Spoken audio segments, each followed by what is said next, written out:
Na tarde de um domingo de outubro de 2016, 7 homens estavam empurrando um trator atolado num barro vermelho no interior de Goiás. E os 7 desistiram ao mesmo tempo, com aquele silêncio constrangido de quem acabou de ser derrotado por uma coisa que não devia ter ganhado. O trator era novo, computadorizado, custava mais de 400 mil e estava enterrado até o eixo num atoleiro que um carro de passeio teria atravessado na semana anterior, quando o terreno ainda estava seco.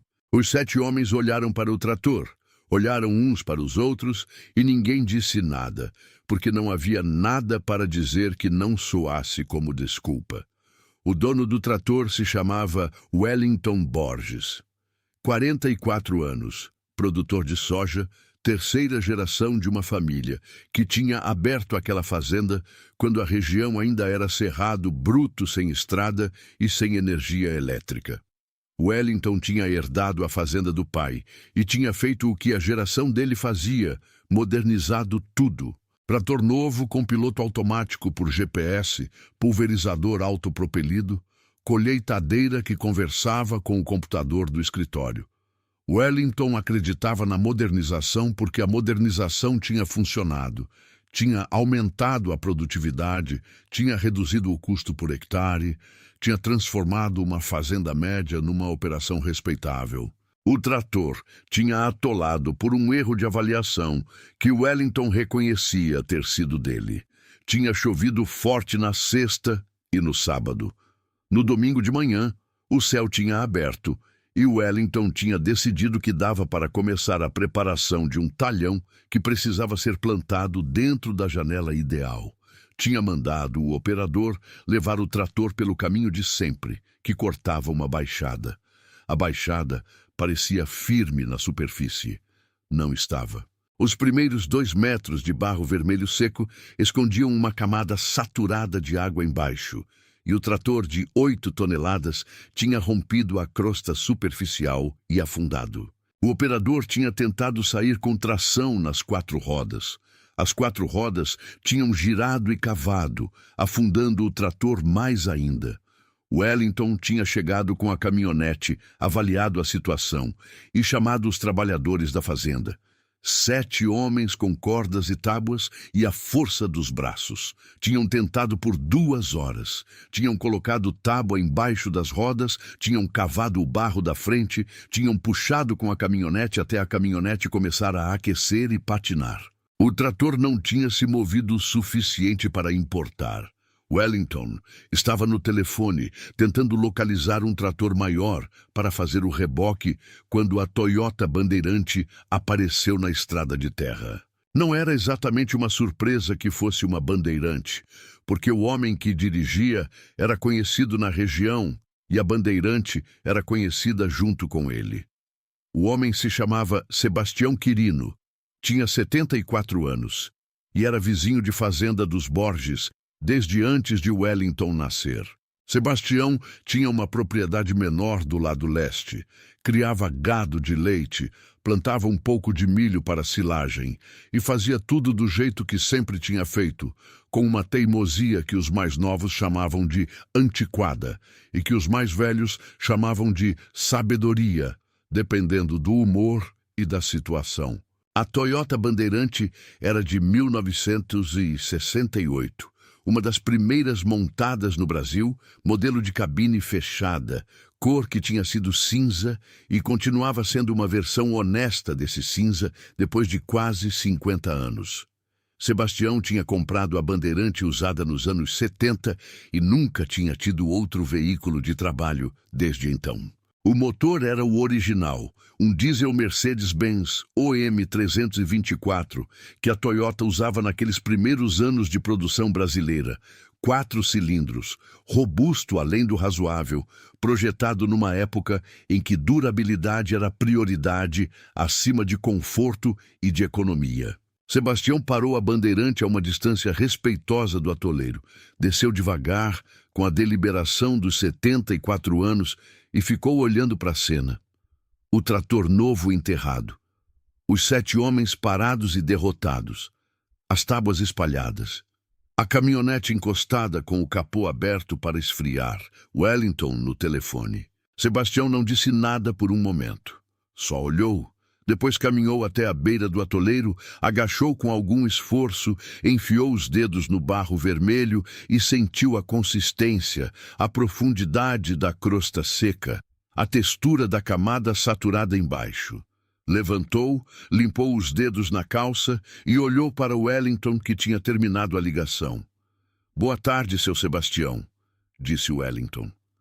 "Boa tarde, Wellington." Atolou bonito. Atolou. "Tô tentando arranjar um trator maior para puxar. O João Marcos tem um na fazenda dele, mas está a 40 quilômetros e ele não atende o telefone." Sebastião olhou para o trator atolado mais uma vez, calculando alguma coisa que Wellington não conseguia ler. "Você quer tentar com a Bandeirante?" Sebastião perguntou. Wellington olhou para a Toyota de 1968 parada na estrada de terra. Olhou para o trator de 8 toneladas enterrado até o eixo no barro. Fez a conta mental que qualquer pessoa faria. A Bandeirante pesava o quê? Uns 1.600 quilos. O trator pesava 8.000. A matemática não fechava de nenhum jeito visível. Com todo o respeito, seu Sebastião, 7 homens e uma caminhonete não tiraram esse trator. A Bandeirante é mais leve que a caminhonete. Sebastião assentiu sem se ofender. Disse que sabia que a Bandeirante era mais leve. Disse que peso não era o que ia resolver aquele problema. Disse que se peso fosse a solução, o próprio trator de 8 toneladas teria saído sozinho, porque ele era mais pesado que o atoleiro. Wellington ficou quieto, processando aquela lógica que tinha uma simplicidade desconcertante. Sebastião explicou enquanto caminhava de volta para a Bandeirante. Disse que o problema do trator não era falta de peso, nem falta de potência. O trator tinha potência de sobra. O problema era que toda a potência do trator estava sendo aplicada nas rodas que estavam atoladas. E roda atolada com potência só cava mais fundo. Quanto mais força você manda para a roda atolada, mais ela cava.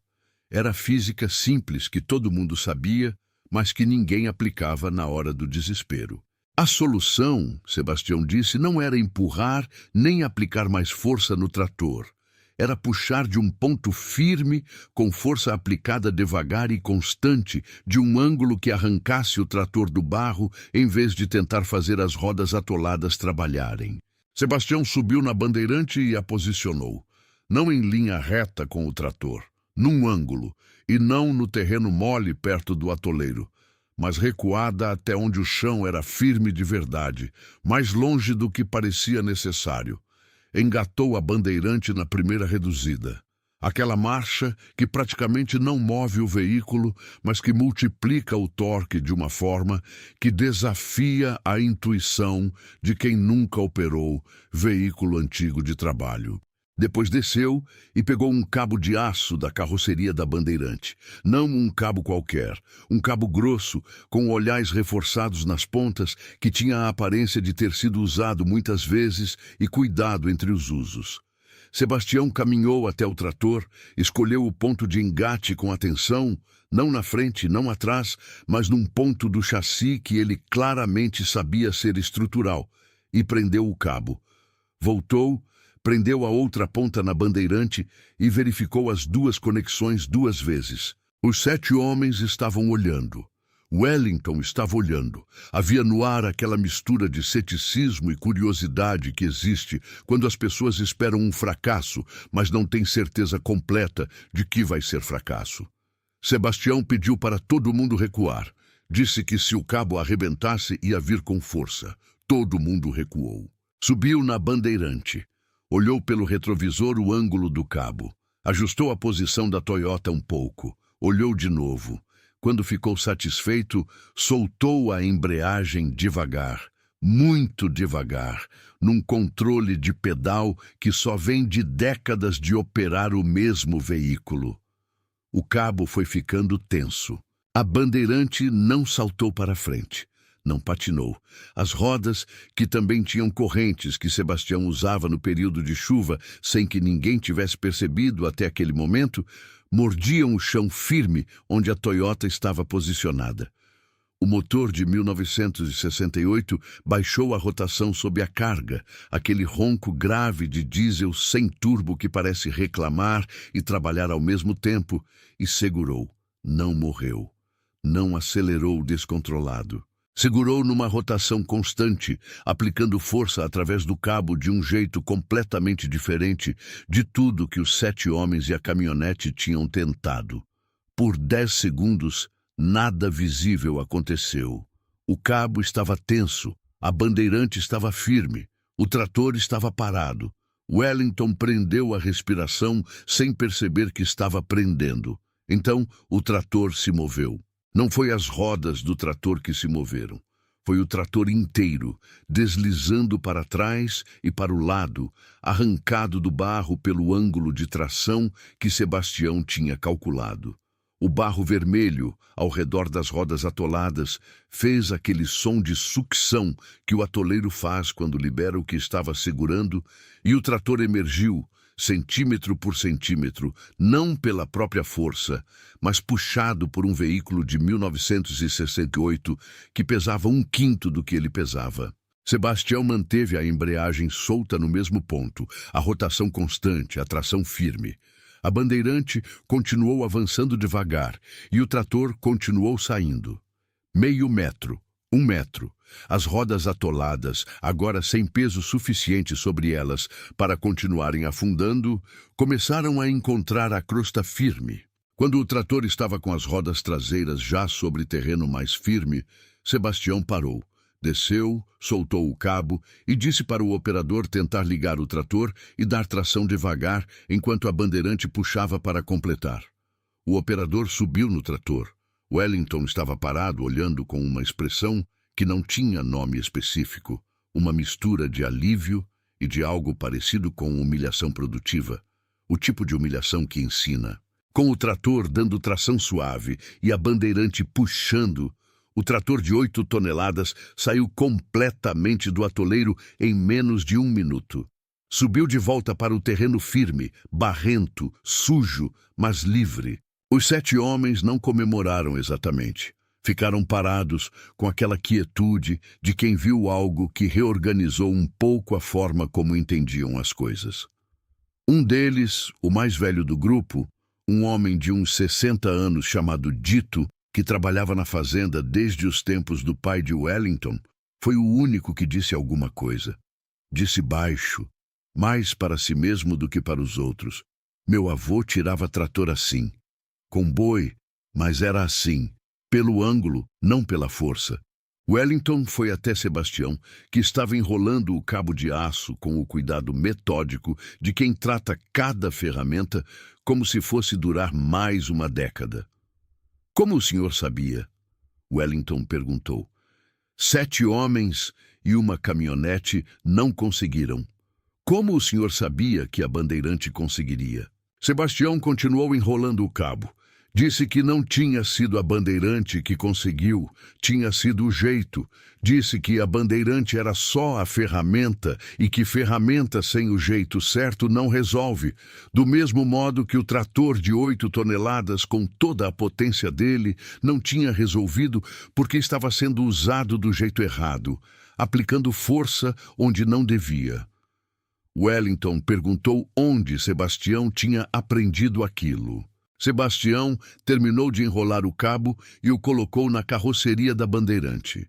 Disse que tinha aprendido com o pai, que tinha aprendido com o pai dele, numa época em que não tinha trator de 8 toneladas nem caminhonete potente, em que a ferramenta mais forte que se tinha era uma junta de bois, ou mais tarde, um veículo como a bandeirante. Disse que quando a sua ferramenta mais forte é fraca, você é obrigado a aprender a usar a inteligência no lugar da força. E que quando você aprende a usar a inteligência, porque não tem força, você nunca mais esquece, mesmo quando a força fica disponível depois. Disse mais. Disse que o problema da geração de Wellington, e falou isso sem maldade, com o tom de quem constata e não de quem acusa, era que tinham tanta força disponível que nunca tinham precisado aprender a inteligência. Trator potente, caminhonete potente, máquina para tudo. Quando a força resolvia o problema, ótimo, e a força resolvia a maioria dos problemas. Mas quando aparecia um problema que a força não resolvia, e às vezes aparecia, a geração que só sabia força ficava sem saída, porque empurrar com mais força um trator atolado socava mais fundo. E essa era a única ferramenta que eles conheciam. Wellington ficou quieto. A descrição era desconfortavelmente precisa. Sebastião disse que não era sobre a bandeirante ser melhor que o trator. O trator era infinitamente melhor que a bandeirante para o trabalho que o trator fazia. Plantava, preparava solo, fazia em um dia o que a bandeirante não faria em uma semana. O ponto não era esse. O ponto era que cada ferramenta tem o seu lugar e que conhecer a ferramenta não basta. Você precisa conhecer o jeito de usar cada ferramenta no problema certo. E que o conhecimento de aplicar força no ângulo certo, de puxar em vez de empurrar, de usar torque constante em vez de potência bruta, esse conhecimento não vinha com a máquina, vinha de aprender, e aprender levava tempo, e tempo era a única coisa que não dava para comprar nem modernizar. Wellington perguntou quanto devia a Sebastião. Sebastião fez um gesto com a mão que dispensava a pergunta. Disse que era vizinho, que vizinho ajudava vizinho, e que se Wellington quisesse fazer alguma coisa, que aparecesse mais lá na fazenda dele de vez em quando, que os filhos tinham todos ido para a cidade, e a casa ficava quieta demais para o gosto dele. Subiu na bandeirante, ligou o motor de 1968, com aquele ronco grave e confiante, e voltou pela estrada de terra na direção da própria fazenda, deixando atrás de si 7 homens, um produtor de 44 anos e um trator de 400 mil reais que tinha sido salvo por um veículo que valia no mercado talvez 20 avos do preço do trator.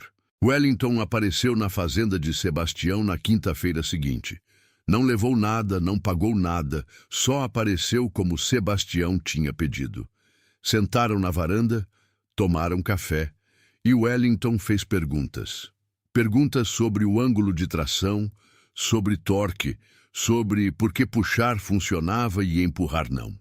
Sebastião respondeu cada uma com a paciência de quem gosta de ensinar e raramente tem para quem. Em algum momento da conversa, Sebastião disse uma coisa que Wellington anotou mentalmente e nunca esqueceu.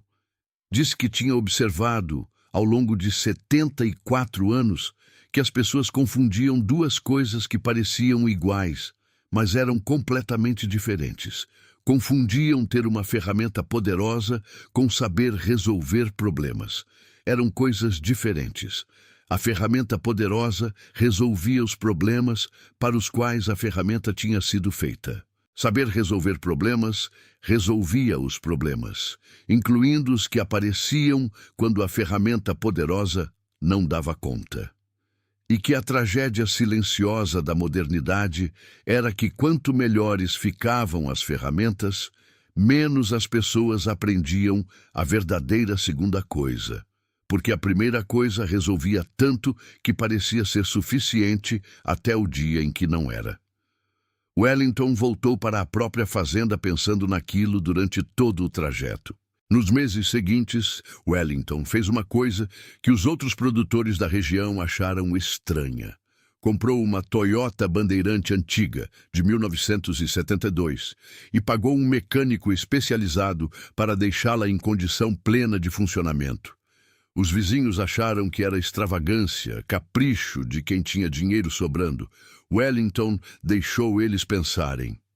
A bandeirante ficava no galpão ao lado do trator de 400 mil reais e do pulverizador autopropelido e da colheitadeira computadorizada. Parecia deslocada. Parecia peça de museu no meio de equipamento moderno. Mas Wellington tinha aprendido uma coisa naquele domingo de outubro. Tinha aprendido que a bandeirante, com cabo de aço e corrente nos pneus e o jeito certo de usar, resolvia uma categoria específica de problema que toda aquela tecnologia moderna não resolvia.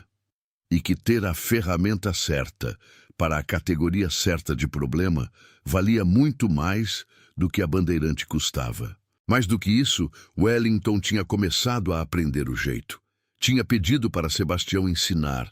Tinha passado tardes inteiras na fazenda do vizinho, aprendendo a ler terreno, a calcular ângulo de tração, a sentir quando puxar e quando parar, a entender torque de uma forma prática, que nenhum manual de operação de trator tinha ensinado, porque manual de operação de trator pressupunha que você nunca ia atolar, e que se atolasse era só chamar a assistência. Sebastião Quirino morreu em 2021, aos 79 anos, dormindo, sem doença prolongada, do jeito que ele provavelmente teria escolhido se pudesse escolher. A bandeirante de 1968 dele ficou para um sobrinho que morava em Anápolis e que não sabia o que fazer com o veículo. Wellington comprou a bandeirante do sobrinho. Pagou um valor acima do que valia no mercado. E o sobrinho achou que tinha feito um ótimo negócio vendendo um veículo velho por mais do que esperava. E nunca soube que Wellington teria pagado o triplo se fosse necessário. A bandeirante de 1968 de Sebastião está hoje no galpão da Fazenda dos Borges, ao lado da bandeirante de 1972 que Wellington tinha comprado antes, ao lado de todo o equipamento moderno. Wellington mantém as duas Toyotas em condição plena. Liga as duas regularmente. Usa quando precisa e às vezes precisa, porque atoleiro continua acontecendo e a física do atoleiro não mudou desde que o avô de Dito tirava trator do barro com junta de boi. O filho mais velho de Wellington, que tem 17 anos e está aprendendo a tocar a fazenda, perguntou ao pai por que tinha duas bandeirantes velhas no meio de tanto equipamento novo. Wellington contou a história. Do domingo de outubro de 2016. Dos 7 homens que empurraram e desistiram. Do trator de 400 mil reais enterrado no barro. E de Sebastião Quirino, 74 anos, que tinha chegado numa Toyota de 1968 e resolvido o que a força não tinha resolvido, usando o jeito que a força nunca tinha precisado aprender. O filho perguntou se a bandeirante era melhor que o trator. Wellington deu a mesma resposta que Sebastião teria dado. Disse que não era sobre qual era melhor. O trator era melhor em quase tudo, mas tinha uma categoria de problema em que a bandeirante, com o jeito certo, resolvia e o trator não. E que a sabedoria não era escolher entre o moderno e o antigo, era saber qual usar para cada problema. Era ter as duas coisas, a ferramenta moderna para o trabalho moderno e a ferramenta antiga para o problema que a moderna não resolve. E o conhecimento, acima de tudo o conhecimento de saber a diferença. Disse ao filho que ferramenta sem conhecimento era força cega, e que força cega cava mais fundo o próprio buraco, igual a roda atolada que recebe potência. E que conhecimento era a coisa que Sebastião tinha levado a vida inteira para construir, e que tinha entregado de presente num domingo de outubro para quem soube reconhecer o valor do que estava recebendo. Disse, por último, que ia ensinar ao filho o que Sebastião tinha ensinado a ele: o ângulo, o torque, o jeito de puxar em vez de empurrar. Não porque o filho fosse precisar com frequência, porque não ia. A tecnologia moderna resolvia a maioria dos problemas, mas porque no dia em que aparecesse o problema que a tecnologia não resolvia, e um dia ia aparecer, o filho ia saber o que fazer. E mais importante, ia entender que a resposta não estava em empurrar com mais força. Estava em parar, pensar e aplicar o conhecimento certo no ângulo certo. 7 homens empurraram e desistiram porque empurrar era a única coisa que sabiam fazer. O velho ligou o motor de 1968 e resolveu porque carregava dentro dele 74 anos de um conhecimento que a maioria das pessoas nunca precisou aprender e que por isso mesmo está desaparecendo da face da terra um velho de cada vez. A questão que fica não é sobre tratores nem sobre bandeirantes. É sobre tudo, sobre quantas vezes a gente tenta resolver um problema empurrando com mais força, quando a solução estava em parar, recuar até o chão firme e puxar do ângulo certo. E sobre quanto desse conhecimento, em quantos campos diferentes da vida, está guardado dentro de pessoas que ninguém mais escuta, esperando que alguém apareça e reconheça o valor antes que seja tarde demais.